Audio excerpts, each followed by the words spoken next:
यहाँ हाँ बिल्कुल, यहाँ हर एक पाली के लिए एक डीएसपी लगातार मॉनिटर करेंगे पुलिस मुख्यालय के पालीवार, और उसके ऊपर एक एसपी रैंक के भी अधिकारी।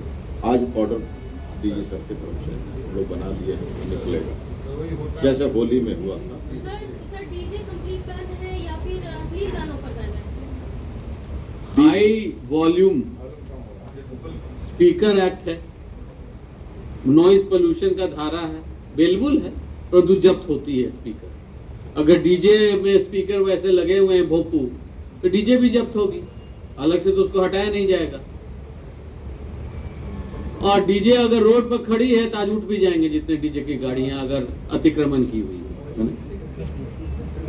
जिले जहाँ पर भी जैसे पटना हुआ, उलार हुआ, या वैसे सेंसिटिव प्लेस जहाँ बड़ी संख्या में आबादी मूव करती है, वहाँ के लिए औरंगाबाद, नालंदा और पटना, सहरसा और इस तरह के जो भी जगह हैं जहाँ व्यापक रूप से कोई पर्टिकुलर सूर्य मंदिर और इस तरह का स्थान जहाँ जहाँ काफ़ी होता है, वहाँ के लिए अलग से हम लोगों ने फोर्स दिया है। उसमें ट्रैफिक की भी व्यवस्था रहेगी, क्योंकि वहाँ जो छठवर्ती लोग हैं वो पहले ही पहुँच जाए, एक ही तारीख से पहुँच जाएंगे और 2 तारीख से ही पहुँच जाएंगे। 3 को शाम का है और 4 को सुबह का, लेकिन 2 तारीख से ही पहुँच जाते हैं।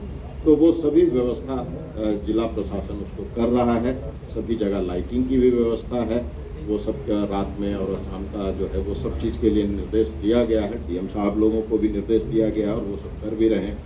और छठ को भी लेके जहाँ ज़्यादा संख्या में होता है उसके लिए विशेष रूप से बल भी प्रोवाइड किया गया है। सर पटना यूनिवर्सिटी और हम लोग ये निर्देश भी दिए हैं पुलिस कंट्रोल रूम में कि अगर जो भी घटना घटती है, आप ही लोग का सुझाव था कि जो घटना घटती है उसके सामने में पुलिस की वर्णन नहीं आती है, तो हम लोग निर्देश दिए हैं कि जो भी घटना घटती है, जैसे अररिया की घटना घटी, मुफस्सिल थाना मुंगेर की घटना घटी, तो प्रेस रिलीज उसी दिन शाम को निर्गत कर दी जाएगी पुलिस पक्ष से। ये एकदम निर्देश है, ये फॉलोअप हम लोग करते हैं। पूरी सतर्कता बढ़ती जाएगी, निश्चित रहेगा। की बड़ी बातें कही गई थी कि हम लोगों ने सभी को पहचान कर लिया है, आइडेंटिफाई कर लिया गया है, सभी को गिरफ्तार किया जाएगा।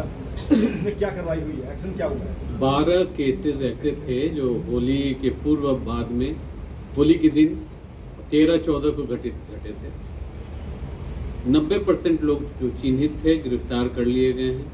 जो मुख्य 2 मामले थे, एक तो होली का मामला था जो मुफस्सिल थाना मुंगेर में, उस गुड्डू यादव जी जो मुख्य अभियुक्त थे उसी दिन गिरफ्तार हो गए थे।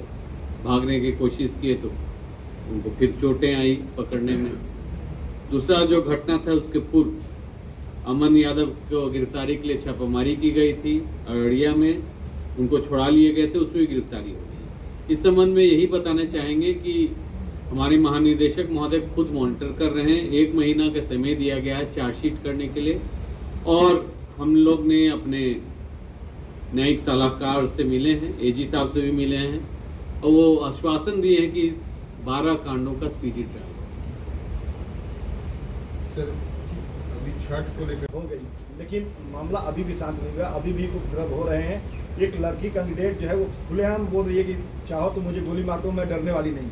तो एक छात्र संगठन चाहे जो भी हो, वो लगातार उपद्रव उनके तरफ से किया जा रहा है, हथियारों का इस्तेमाल किया जा रहा है। उसमें कितनी कार्रवाइयाँ हुई है और छात्र चुनाव शांतिपूर्ण हो, इसके लिए क्या निर्देश मुख्यालय से गया है?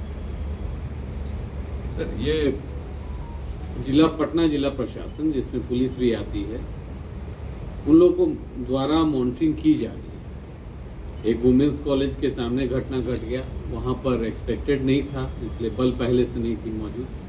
और बाकी जो अपकमिंग जो एक कॉन्टेस्टेंट के साथ हाथापाई हुआ, उसके बयान पर केस भी दर्ज हुआ, उसमें गिरफ्तारी भी की गई है। अब पटना पुलिस को निर्देश ये था कि सीसीटीवी से देखें कौन लोग हैं, आइडेंटिफाई करें। सीसीटीवी काफ़ी मात्रा में है। उदाहरण स्वरूप हम आपको बताएं कि जैसे तनिष्क की लूट हुई, उसमें जितने लोग थे सब चिन्हित हो गए सीसीटीवी के बदौलत। बखोरापुर जैसा जगह भी दुकानों में सीसीटीवी होती है। अब समय रहते अनुसंधान के दौरान, जैसे अभी विधि व्यवस्था का समस्या है, मैं आश्वासन देना चाहूँगा कि पुलिस के पास जो तंत्र है, हम लोग के पास अभी बल फैल जाएगी, फिर एक हफ्ता में व्यस्त रहेंगे ये चारों पर्व में, तो ये सब जितने चिन्हित किए जाएंगे उनको सबकी गिरफ्तारी होगी, उनकी भविष्य खराब हो जाएगी। जो छात्र जीवन में हिंसा फैला रहे हैं, हिंसा कर रहे हैं, उनका कोई भविष्य नहीं रहेगा। चार्जशीट होंगे, कोई नौकरी योग नहीं बचेंगे और सबकी गिरफ्तारी होगी। सर चिंता इसी बात की है कि पुलिस आपकी जो है रामनवमी, ईद, बाकी चीजों जी। उपद्रव सीधे और बढ़ता जा रहा है। जो पीड़ित पत्रकार है उससे उसके पास अब तक पुलिस नहीं गई है, उसका फर्दर ज्ञान लेने नहीं गई है। तो ये पट्टा पुलिस की कैसी पुलिसिंग है?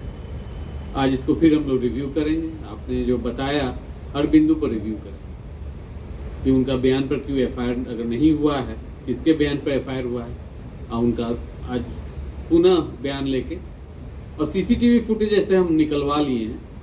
ऑफिसर्स को बोले हैं कि छानिए कौन कौन है। वुमेंस कॉलेज के सामने भी रोड पर जो लगा हुआ था, और पटना यूनिवर्सिटी कैंपस में भी, सैदपुर में भी कुछ घटना घटी है। तो ये सब नज़र में है और ठोस कार्रवाई होगी। एक सवाल और है सर।